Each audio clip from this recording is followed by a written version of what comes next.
खासकर जो गरीब आवाम है उसकी तो वैसी आवासी पीपल्स पार्टी। बिलाल अजहर कियानी ने जेहलम में एक प्रेस कॉन्फ्रेंस की है। पहले ये बता दें कि उनके NA 60 में यूनियन काउंसिल्स कितनी हैं, गांव कितने हैं। यहाँ से मुंतखब होने वाले नुमाइंदे अपने आप को डिप्टी प्राइम मिनिस्टर कहते थे। जो लोग अपनी गर्ज का रिश्ता बनाते हैं फिर अपनी गर्ज तक ही रहते हैं। हर इब्तदा से पहले हर इंतहा के बाद ज़ाते नबी बुलंद है, ज़ाते खुदा के बाद दुनिया में एहतराम के काबिल हैं जितने लोग, मैं सबको मानता हूँ मगर मुस्तफ़ा के बाद। नाजरीन, मैं हूँ मिर्ज़ा कफील बे कैफ़ी और आज मेरे साथ पाकिस्तान पीपल्स पार्टी के रहनुमा और उम्मीदवार बराए कौमी असम्बली NA 61 पीरज़ादा सैयद अमीर हमज़ा करमानी साहब मौजूद है। पीर साहब, क्या हाल चाल है और कैंपेन कैसी चल रही है? अल्हम्दुलिल्लाह बड़ी ज़बरदस्त चल रही है, बियॉन्ड एक्सपेक्टेशंस चल रही है। और जिस तरह आप देख रहे हैं माहौल, अल्हम्दुलिल्लाह मैं समझता हूँ खासकर जो गरीब आवाम है उसकी तो वैसी आवासी पीपल्स पार्टी और मेरे साथ अल्हम्दुलिल्लाह एक बड़ा ज़बरदस्त उनका एक टीम वर्क शुरू हो गया और इंशाल्लाह 2 दिनों तक आप रिज़ल्ट भी देख लेंगे। कल बिलाल अजहर कियानी ने जेहलम में एक प्रेस कॉन्फ्रेंस की है।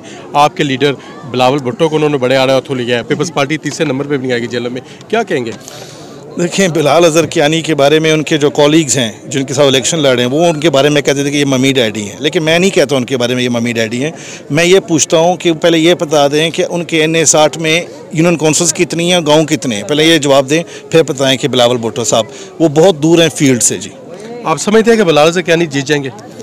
नहीं, मैं समझता हूँ कि वहाँ पे इंशाल्लाह पीपल्स पार्टी को कामयाब होना चाहिए क्योंकि वैक्यूम भी है और दूसरा लोग जानते हैं कि पीपल्स पार्टी अगली हुकूमत बना रही है। तो मैं नहीं समझता कि PMLN पे लोग मुतमिन हैं और ख़ासकर मैं समझता हूँ कि जो गलत अंदाज में टिकटों की तकसीम हुई है, आई थिंक इस वजह से PMLN हारेगी अक्रॉस द बोर्ड, यानी कि अक्रॉस द डिस्ट्रिक्ट। आप अपना मुकाबला PMLN से देखते हैं या जो PTI के हमायत याफ्ता आज़ाद उम्मीदवार हैं उनसे? सर, मैं आपको सच्ची बात बताऊँ, मैं समझता हूँ कि मेरा जो मुकाबला है वो गुर्बत के साथ है कि वो कैसे मैंने उसका हल निकालना है। मैं अपना मुकाबला बल्कि चौधरी फ़ारूक साहब के साथ भी नहीं देखता। मैं ये देखता हूँ कि हमने कैसी पॉलिसीज़ डिलीवर करनी है, कैसे लोगों को इख्तियार देने हैं, कैसे उनका तहफ़्फ़ुज़ करना है। तो मैं समझता हूँ कि अगर रनर अप हुआ तो मुमकिन है चौधरी फ़ारूक होंगे। जिस हल्के से आप इलेक्शन में हिस्सा ले रहे हैं, यहाँ से मुंतखब होने वाले नुमाइंदे अपने आप को डिप्टी प्राइम मिनिस्टर कहते थे, लेकिन फिर भी हल्के की हालत बड़ी गुफ्ता बे है। सही बात यह है कि जब आप वोटर से वोट लेते हैं तो आपका काम है उनके साथ एक एतमाद का रिश्ता बनाना।